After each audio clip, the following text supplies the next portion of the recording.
नमस्कार दोस्तों, कैसे हैं आप लोग। मैं उम्मीद करता हूं आप लोग सब अच्छे होंगे। आप देख रहे हैं अपना YouTube channel MS Competent Point 9456। मैं आपका दोस्त स्वागत करता हूं आपके अपने प्लेटफॉर्म पर। दोस्तों, आधुनिक इतिहास का सेशन चल रहा है, काफ़ी क्लासें हो चुकी हैं आधुनिक इतिहास में। ठीक है, प्ले लिस्ट पर जाइए, आप प्ले लिस्ट पर जाकर आपको यहाँ से वीडियो सारी मिल जाएंगी।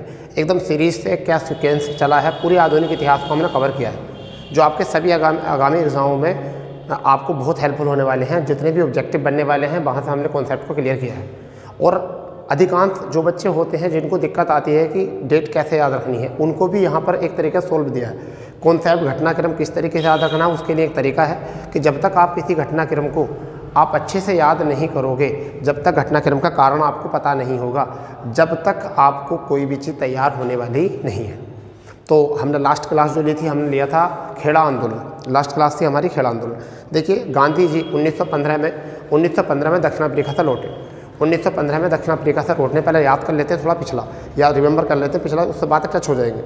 1915 में गांधी जी वापस आते हैं और गांधी जी वापस आने के बावजूद ये देखते हैं कि भारत को समझना यदि है तो भारत का पहले एक बार भारत में भ्रमण करना पड़ेगा, लोगों से मिलना पड़ेगा। वह भारत भ्रमण के लिए चले गए और भारत भ्रमण चलने के बाद में 1916 में लखनऊ समझौता हुआ। लखनऊ समझौते में दो बड़ी घटना हुई। क्या हुई कि रोलेट जो बंगाल विभाजन उसे रद्द कर दिया गया था, बंगाल विभाजन रद्द कर दिया था। नरम दल गरम दल दोबारा से पुनः एक जगह इकट्ठा हो गए थे।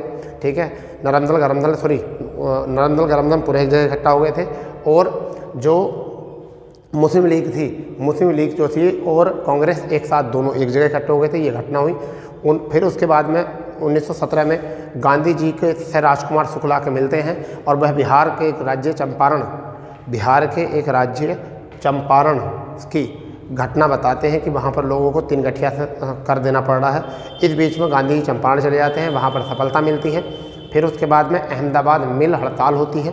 अहमदाबाद मिल हड़तालों को लेकर, फ्लैग बोनस को लेकर वहाँ पर दिक्कतें आ रही थी। वहाँ पे भी सरकार के ऊपर यानी कि गांधी जी अपनी विजय प्राप्त करते हैं आंदोलन की।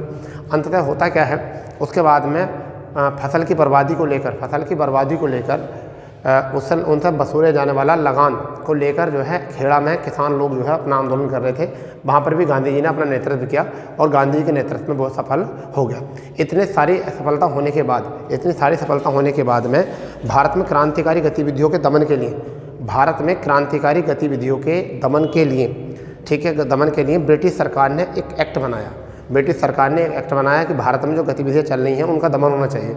जो ऐसा ना हो कि आने वाले समय में एक बहुत बड़ा जो है क्रांतिकारी आंदोलन के रूप में उभर कर सामने आ जाए। तो इस चीज़ को दबाने के लिए, इस चीज़ को दमन करने के लिए उन्होंने क्या करा, रोलेट एक्ट नाम से, देखो ये आपके बोर्ड पे लिखा हुआ है, रोलेट एक्ट नाम से जो है ब्रिटिश सरकार ने एक एक्ट पारित किया। ठीक है, जिसमें क्या था कि मजिस्ट्रेट संदेह के आधार पर किसी व्यक्ति को अनिश्चित काल तक जेल में डाल सकता है। क्या कर सकता है? अनिश्चित काल में जेल में डाल सकता है।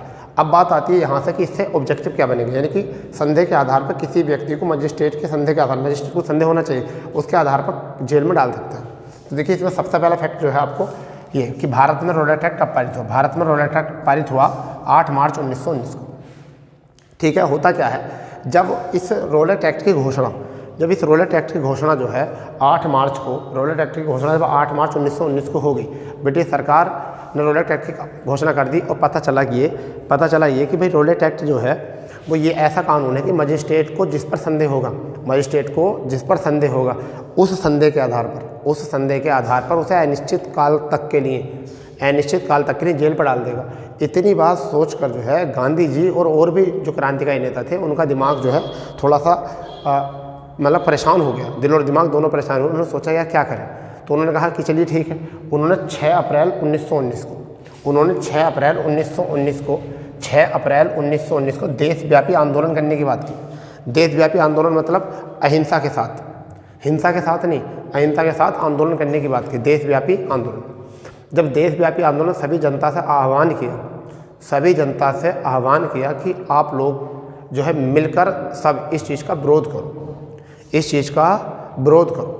और उस विरोध के बिना यहाँ नारा दिया गया था कि ये क्या था, बिना वकील, बिना दलील, बिना अपील का काला कानून बनाया गया था। इसे क्या संज्ञा दी गई? काला कानून संज्ञा दी गई। ठीक है, जब काला कानून था, ना बिना वकील नहीं कर सकते थे, अपील नहीं कर सकते थे, ठीक है, दलील नहीं कर सकते थे, तो तब भी उन्हें गिरफ्तारी थी केवल शक पर। तो ऐसा हुआ कि एक तरीके की तानाशाही थी, इस तरीके से तानाशाही थी। तो देखिए रोलेक्ट जो नाम होता है, रोलेक्ट जो नाम होता है वो ग्रीक भाषा का शब्द है। किस भाषा का शब्द है? ग्रीक भाषा का शब्द है, जिसका हिंदी अर्थ जो होता है उसका मतलब होता है तानाशाही। हिंदी अर्थ जो होता है वो क्या होता है? तानाशाही होता है। अब इस चीज़ को लेकर क्या है, गांधी जी बहुत चिंतित थे, पढ़े लिखे, तो उन्होंने सोचा भाई जब ऐसा होगा तो फिर तो सब लोगों को जेल में डाल देंगे लोग, ठीक है। तो उन्होंने क्या कहा कि 6 अप्रैल 2019 को सब लोगों से देशव्यापी आंदोलन करने की बात की। और जब देशव्यापी आंदोलन इन्होंने किया तो अब सरकार ने क्या करा, सरकार ने गांधी जी को और उनके साथ के जितने भी लोग थे, इनके साथ के जितने भी लोग थे, उनको क्या करा, 9 अप्रैल 1919 को गिरफ्तार कर लिया। तो ये डेट भी कई बार एग्जाम में पूछी जाती है कि गांधी जी को गिरफ्तार कब किया गया। तो 9 अप्रैल 1919 को किया। एक क्वेश्चन यहाँ से ये बन जाता है ऑब्जेक्टिव, एक क्वेश्चन ये बन जाता है कि 8 अप्रैल रोलेट एक्ट भारत में कब आया? तो 8 मार्च 1919 को आया, ठीक है। अब यहाँ पर है संदेह के आधार पर अनिश्चित काल तक जेल, किसके? मजिस्ट्रेट के, ठीक है, काल तक जेल में डालना। अब यहाँ से ऑब्जेक्टिव क्या बनेंगे? जितने भी PCS वगैरह वनडे एग्जाम PCS के लिए तैयारी करते हैं उनमें क्वेश्चन क्या आते हैं? रोलेट एक्ट से संबंधित क्वेश्चन या कथन पर विचार कीजिए। उसमें क्वेश्चन आएगा भारत में रोलेट एक्ट 9 अप्रैल 1919 को आया, तो ये कथन गलत हो जाएगा। यानी कि अगर आपको पूरी डिटेल पता है यहाँ से तो शायद फिर आपको कोई दिक्कत आने वाली नहीं है। तो यहाँ पर क्या है, रोलेट एक्ट भारत में 8 मार्च 1919 को आया। अब दूसरा क्वेश्चन आ सकता है देशव्यापी आंदोलन रोलेट एक्ट के विरोध में, रोलेट एक्ट के विरोध में देशव्यापी आंदोलन कब शुरू किया गया? ये क्वेश्चन आ सकता है। तो वो किया गया 6 अप्रैल 1919 को, 6 अप्रैल 1919 को किया गया। फिर क्वेश्चन आ सकता है रोलेट एक्ट के चलते जो है गांधी जी को गिरफ्तारी कब मिली? ये हो गया। फिर क्वेश्चन आ सकता है किसे बिना वकील, बिना दलील, बिना अपील का काला कानून की संज्ञा दी गई थी? तो रोलेट एक्ट को दी गई थी। ये काम चल रहा था, जन जन जगह से लोग, स्थान स्थान से लोग जो है इस आंदोलन में भाग लेने के लिए एक दूसरे स्थान से आ जा रहे थे, एक दूसरे स्थान से आ जा रहे थे और उस आंदोलन को और भी बड़ा बनाने की कोशिश कर रहे थे, उस आंदोलन को और भी बड़ा बनाने की कोशिश कर रहे थे। अंग्रेज सोचने लगे कि यदि हमने बॉर्डर सील नहीं की, प्रत्येक राज्य की बॉर्डर को क्लोज नहीं करा, तो जितने बड़े बड़े हर एक राज्य में, हर एक स्थान में, हर एक प्रांत में जो बड़े बड़े नेता थे, अगर उनको हमने गिरफ्तार नहीं किया तो शायद ऐसा होगा कि देशव्यापी आंदोलन बहुत बड़ा आंदोलन बन जाएगा। और अंग्रेज़ों की हालत जो थी उससे बहुत ख़राब होने लगी थी, ठीक है। और प्रति एक अंग्रेज अधिकारी ये चाह रहा था उस समय पर कि मैं अपने आप को अच्छा करके दिखाऊं, जिससे कि उनमें वहाँ पर प्रमोशन जैसी स्कीम चल रही थी उस समय पर, ठीक है। उसी के चलते हुआ क्या, पंजाब के 2 नेता थे उस समय। क्या हुई कि पंजाब के जो लोकप्रिय नेता थे वह जो है इस आंदोलन में, जन आंदोलन में भागीदारी लेने के लिए इधर आ रहे थे। अंत हुआ क्या, वहाँ पर ब्रिटिश सरकार ने उन्हें 9 अप्रैल को गिरफ्तार कर लिया। एक तो सत्यपाल मलिक और दूसरे थे डॉक्टर सैफुद्दीन कुचलू। ये भी डॉक्टर सत्यपाल मलिक और दूसरे सैफुद्दीन कुचलू, ये पंजाब के लोकप्रिय नेता थे, ठीक है। इसी वाली घटना को जो कहते हैं जलियांवाला कांड, इसी से जुड़ा हुआ है, ठीक है। तो इनको गिरफ्तार कर लिया गया और जब गिरफ्तार किया तो वहाँ की सरकार, वहाँ के व्यक्तियों को बहुत ज़्यादा ठेस पहुँची कि भाई ऐसा क्यों किया, क्यों गिरफ्तार किया। यानी कि एक तरीके का मूल अधिकारों का हनन हो गया कि हमारे ऊपर एकदम तानाशाही चल रही है। जबकि 1858 में ब्रिटिश क्राउन ने ये कहा था कि यह भारत को डोमिनियन के तरीके से आधार से काम करना पड़ेगा। अब हम क्या है, हमारा भारत, हमारा देश और हम ही के अधिकार, हमारे अधिकार पर बाउंड किया गया। इस चीज़ को लेकर 13 अप्रैल 1919 को, अब 13 अप्रैल 1919 को क्या हुआ, 13 अप्रैल जब 9 अप्रैल को पकड़ा, लोगों को इकट्ठा करने के लिए उन्होंने सोचा कि एक त्यौहार होता है वैशाखी, ठीक है। वैशाखी का त्यौहार होता है, वैशाखी का दिन था। सब लोगों ने सोचा सब लोग मिल जाएंगे और सब एक दूसरे से बात करेंगे और मिलेंगे। तो उन्होंने बैसाखी के दिन समारोह में जब मिलते हैं तो इस वजह से 13 अप्रैल 1919 को बैसाखी को अमृतसर में जलियांवाला बाग सभा का आयोजन किया। जलियांवाला बाग जगह में क्या करा, एक सभा का आयोजन किया, ठीक है। क्या किया, सभा का एक विशाल सभा का आयोजन किया। और जिससे कि जनरल डायर को ऐसा लगा भाई, जब ये वाली बात हुई कि 13 अप्रैल 1919 में बैसाखी को जो जलियांवाला बाग में एक सभा का विशाल सभा का आयोजन हुआ, तो जनरल डायर को ऐसा लगा कि जैसे कि मेरे आदेशों का यहाँ उल्लंघन किया गया। यानी जनरल डायर को लगने लगा कि शायद ऐसा है कि मेरी जो बातों का, मेरी जितनी बातें थी उनकी अवहेलना की गई, मेरी बातें जितनी की उनकी अवहेलना की गई। और जब अवहेलना की गई तो उसने क्या कहा कि जनरल डायर ने जो है उस सभा पर जो है एक ही रास्ता बताया जाता है कि एक ही गेट था उसका, और उस पर चला दी गोली। और उसमें बहुत सारे मासूम बच्चे थे, औरतें थीं, ठीक है, और बुजुर्ग थे, युवा वर्ग थे।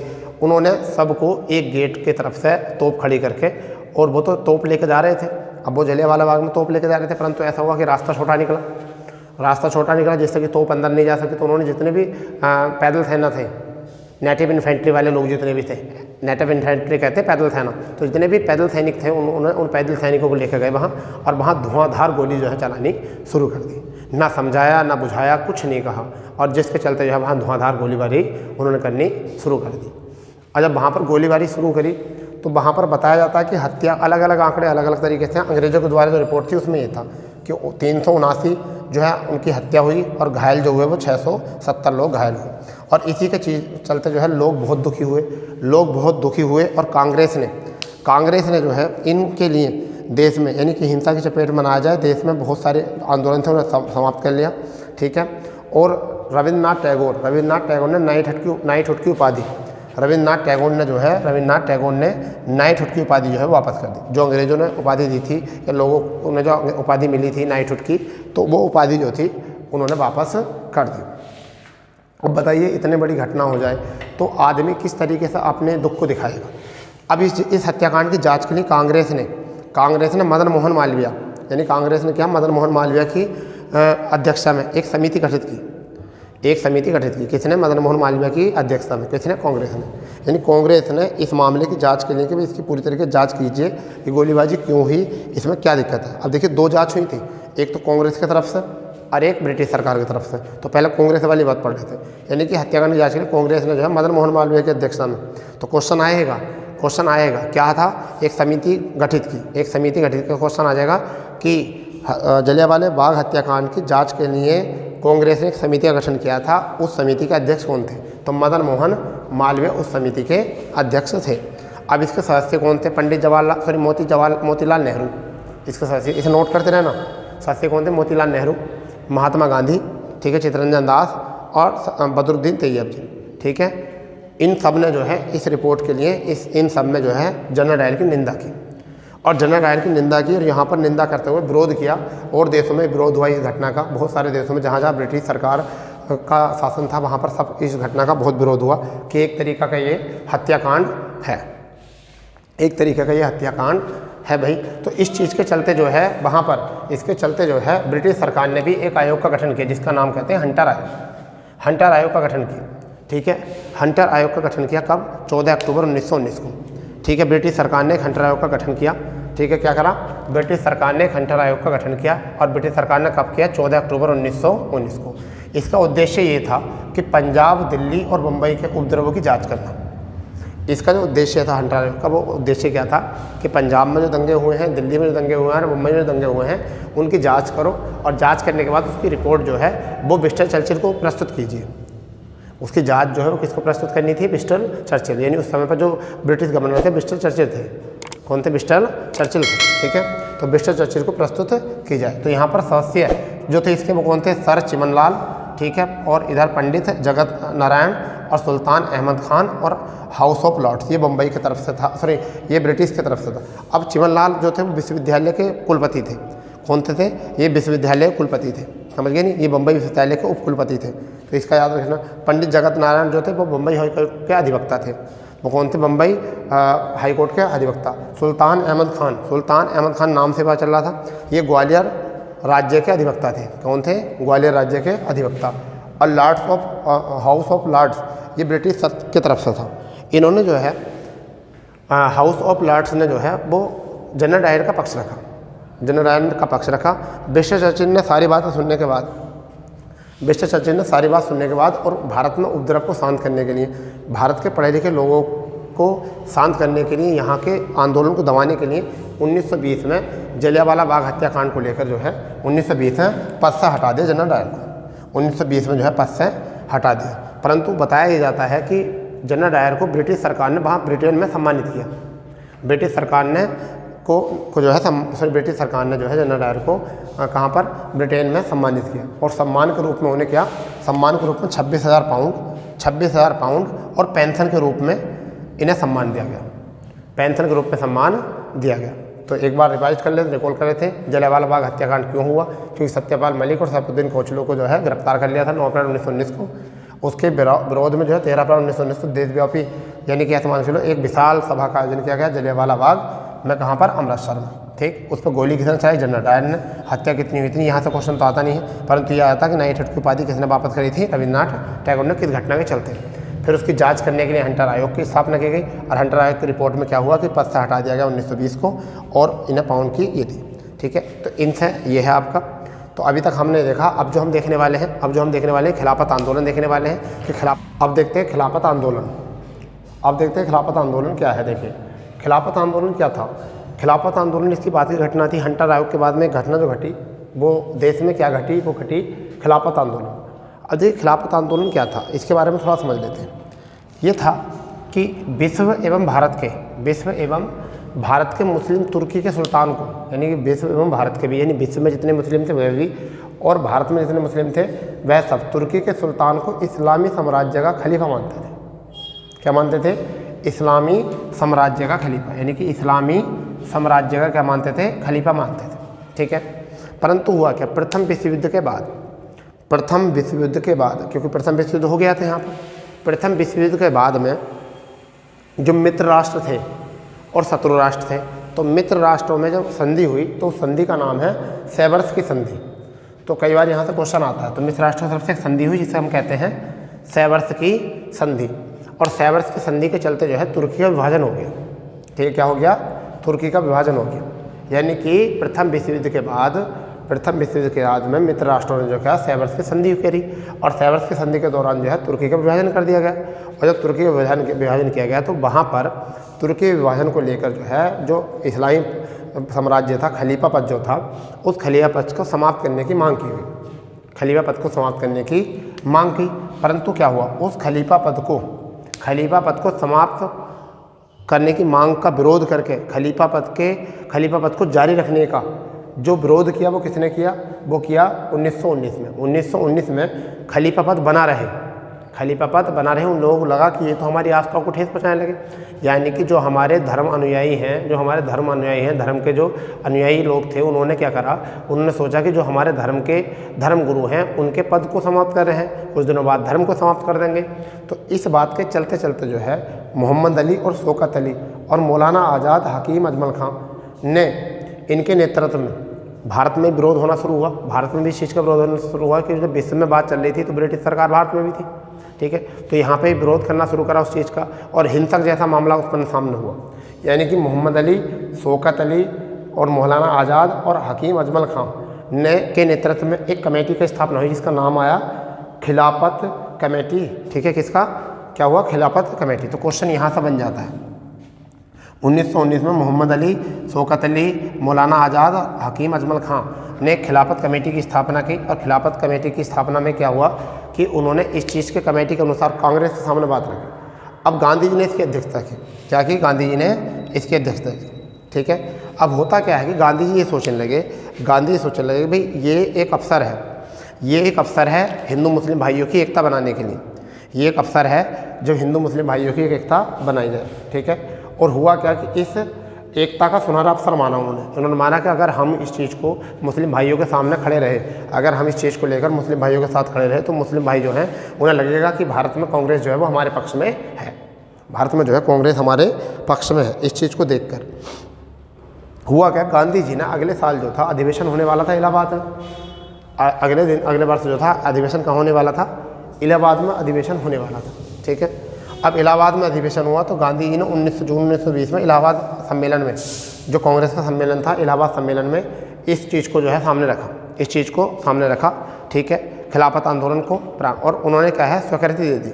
उन्होंने क्या है ब्रिटेन के खिलाफ असहयोग आंदोलन प्रारंभ करने का अधिकार दे दिया। यानी कांग्रेस वाली समिति सम्मेलन ने क्या करा कि भाई अब असहयोग आंदोलन, हम खिलाफत आंदोलन कर सकते हैं। हम क्या कर सकते हैं? खिलाफत आंदोलन कर सकते हैं, यानी खिलाफत आंदोलन का हम प्रयोग कर सकते हैं। तो इलाहाबाद न्यायालय में बात करी गई और उन्होंने ये कहा, ये स्वीकृति रखी भाई ये बात होने के बावजूद भी क्या मैं असहयोग आंदोलन भी शुरू कर सकता हूँ? तो उन्होंने कहा ठीक है, असहयोग आंदोलन शुरू करेंगे। अब असहयोग आंदोलन का मतलब क्या कि गांधी जी ने ये कहा कि अब हम जितने भी ब्रिटिश लोग हैं हम उनका सहयोग नहीं करेंगे, हम उनका सहयोग नहीं करेंगे। इसी बीच हुआ क्या कि तुर्की के कमाल पाशा नाम के एक शासक बने, एक राजा बने, कौन? तुर्की के कमाल पाशा के नेतृत्व में बनी सरकार ने खलीफा पद को जो है वो क्या कर दिया, समाप्त कर दिया 1924 में, और इस वजह से ही ये जो है आंदोलन समाप्त हुआ। परंतु दिक्कत क्या आई, गांधी जी ने इलाहाबाद सम्मेलन में असहयोग आंदोलन की मांग कर ली थी। असहयोग आंदोलन की मांग करी थी, क्यों मांग करी थी? क्योंकि हंटर आयोग एवं खिलाफत आंदोलन के बाद हिंसा घटनाक्रम देखते हुए, यानी कि उन्हें ऐसा लगा कि हिंसा घटनाक्रम बढ़ती चली जा रही है। एक तो खिलाफत आंदोलन में हिंसा की बात हुई, हंटर आयोग में भी एक हिंसा की बात हुई। इस चीज़ को देख के जो है गांधी जी जो है थोड़े से लुब्ध हो गए, एक तरीके ये हो गए कि ऐसा ना हो हमारे देश जो है पूरी हिंसा की चपेट में आ जाए। और युवा वर्ग को जागरूक भी करना था। मतलब क्या था कि युवा वर्ग को यहाँ पर जागरूक भी करना था। जब युवा वर्ग को जागरूक करना था तो ऐसा क्या करें कि युवा वर्ग को जागरूक, तो गांधी जी के दिमाग में ये बात आई कि क्यों ना हम हंटर आयोग, हम खिलाफत आंदोलन के बाद में कोई अहिंसा वाला काम करें। और अहिंसा के काम को करके जो है इन्होंने क्या काम करा, असहयोग आंदोलन की घोषणा कहाँ पर कर दी, नागपुर अधिवेशन में घोषणा कर दी। नागपुर अधिवेशन में इन्होंने घोषणा कर दी कि हम क्या करेंगे, असहयोग आंदोलन चलाएंगे, यानी क्या करेंगे, हम ब्रिटिश वालों का असहयोग, मतलब ब्रिटिश वालों का सहयोग नहीं करेंगे। अब इसमें प्रभाव देखने को आते हैं, जो बड़े एग्जाम होते हैं उनमें तो यहाँ से क्वेश्चन बनते हैं। वनडे एग्जाम में केवल ये डेट पूछी जाती है, वनडे एग्जाम में डेट पूछी जाती है। देखिए प्रभाव के सकारात्मक प्रभाव क्या थे, इस आंदोलन के सकारात्मक प्रभाव क्या थे? 2 प्रभाव थे।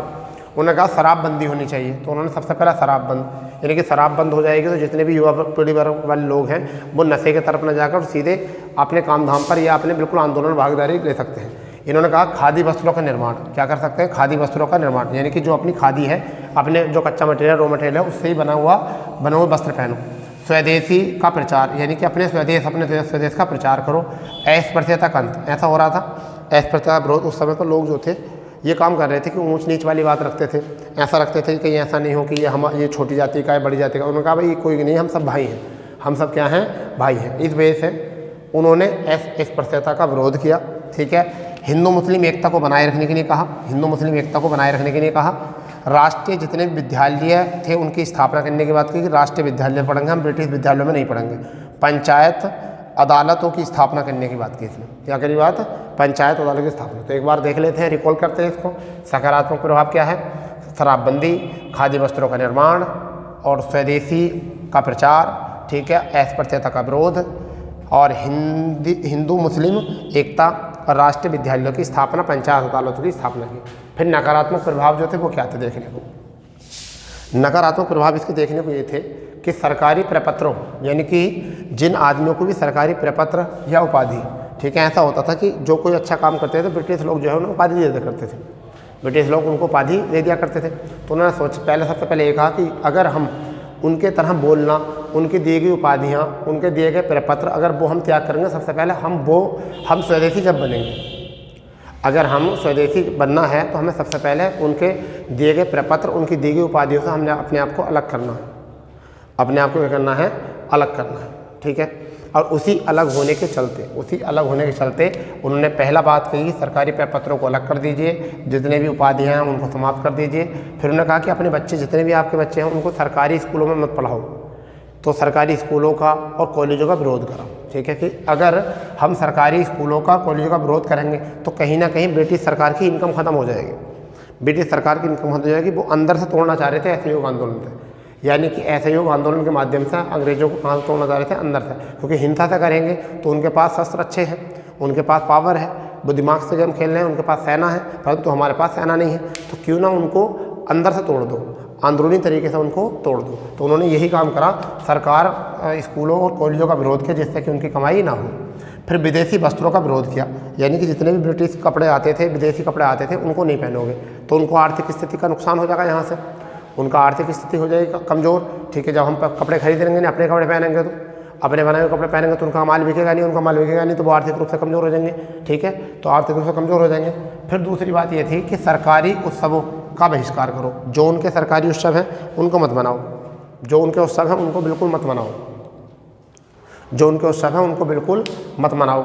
ठीक है, क्योंकि उनको बनाओगे उत्सव तो वो भागीदारी लेंगे तो अपने विचारों को सामने रख सकते हैं, शायद उनको लगेगा कि भारतीय लोग जो हैं वो हमारे पक्ष में हैं, भारतीय लोग जो है हमारे पक्ष में हैं। जबकि इनका उद्देश्य क्या था? इसका उद्देश्य जो था असहयोग आंदोलन का ये था कि वयस्कों को कांग्रेस में शामिल करना, ठीक है, और हिंदी भाषा का प्रयोग करना और हाथ की कताई का प्रयोग करना और स्वदेशी विद्यालयों की स्थापना करना, स्वदेशी विद्यालयों की स्थापना करना, ठीक है, ये इसका था। बाद में ऐसा होता है कि बहुत सारी हिंसक घटना होती हैं, चोरी चोरा घटना होती है, उसके कारण जो है असहयोग आंदोलन को वापस ले लिया जाता है। 5 फरवरी 1922 को जो है चोरी चोरा घटना हो जाती है, ठीक है, उसी के चलते जो है इसे वापस ले लिया जाता है। ठीक है, कब लिया जाता है वापस इसको? 12 फरवरी 1922 को इसे वापस ले लिया जाता है, ठीक है। परंतु एक बार इसे रिकॉल कर लेते हैं, सारे सिस्टम क्या है, सारा सिस्टम क्या है, इसे रिकॉल कर लेते हैं। आपसे जो क्वेश्चन पूछा है खिलाफत आंदोलन, विश्व एवं भारत के मुस्लिम तुर्की के सुल्तान को इस्लामी साम्राज्य का खलीफा मानते थे। कौन सी संधि ने तुर्की का विभाजन किया था? तो सेवर्स की संधि याद रखना है, ठीक है। सदस्य पूछ लिया जाता कि उस कमेटी के सदस्य कौन थे? तो मोहम्मद अली, शौकत अली पूछ लिया जाता है। मौलाना आज़ाद, हकीमुद्दीन, और इन्होंने खिलाफत कमेटी की स्थापना की थी, ठीक है। और कौन थे इसके अध्यक्ष? गांधी जी, ठीक है। गांधी जी ने इस अवसर को हिंदू मुस्लिम भाइयों का एकता का एक सुनहरा अवसर माना कि आज ये ऐसा मौका मिल गया है जिससे कि हिंदू मुस्लिम सब मिलकर काम कर सकते हैं, ठीक है, ठीक है। देखो कैसा होता है बेटा, क्योंकि हिंदू मुस्लिम एकता शुरू से गांधी जी चाहते थे। गांधी जी जो है हिंदू मुस्लिम एकता शुरू से चाहते थे। क्यों चाहते थे? कि वो ये चाहते थे कि अगर हम देश को स्वतंत्र कर सकते हैं तो एक परिवार के सारे लोग मिलकर ही कर सकते हैं। वो परिवार मतलब भारत और उसके सदस्य जो होंगे वो हिंदू मुस्लिम सब एक होकर, इस तरीके से वो चाहते थे। आज के टाइम में क्या है, आज के टाइम में अंग्रेज लोग जो थे वो दिमाग का प्रयोग करते थे। वो हमेशा ये सोच रहे थे फूट डालो राज करो, यानी कि वो सोच रहे थे फूट डालो और राज करो।